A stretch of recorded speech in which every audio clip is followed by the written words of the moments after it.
over time for most people. These disappearances, forced disappearances, the killings you heard about, the 18 bullets that were pumped into one person to make sure that he could be silenced. But they don't fade for everybody. For the families, as you heard today, despite the curtain of the barrier of language, you understood the anguish of the families that have suffered loss under this government. And those that have not been able to achieve justice. My own father was killed, assassinated in 2005 in a grenade attack.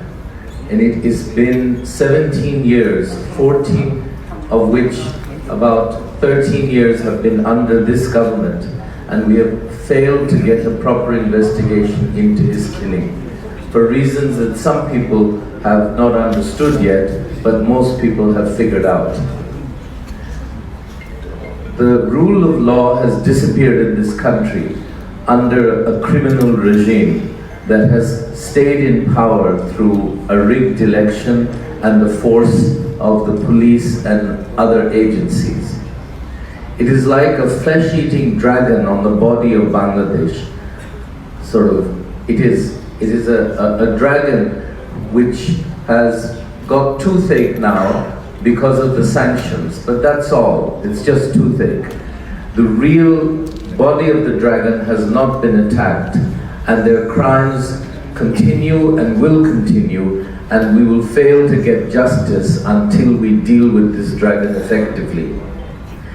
The overseas community of Bangladeshis and our Western friends, the donors community who believe in human rights, the rule of law and democratic freedoms, I fear that there is a certain atrocity fatigue among them. They hear of these terrible events that have occurred under this government, but we don't see the type of action that we would hope from our friends. It may just be fatigue. They're tired of hearing these complaints, even from little children, as we saw today. They've heard them before, they're hearing them all over the world. Maybe Bangladesh isn't such a priority. I've even heard the phrase that now that this government has been softened by the sanctions, we should we should have a constructive engagement with them. So I pointed out that constructive engagement with killers, kidnappers, and torturers is not a good idea. It wasn't a good idea in 1939 when the policy of appeasement was taken up by the British government. It is not a good idea now.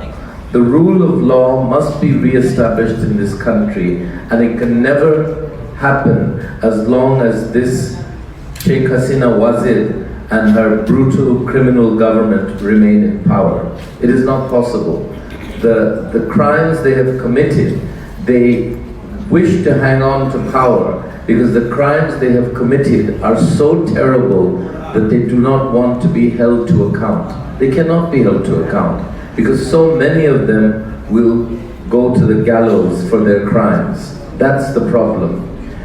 When someone runs a government, in a democratic system, the idea should be that there's a chance of getting voted out of office and not to commit any crime where you can be liable when the next government comes to power.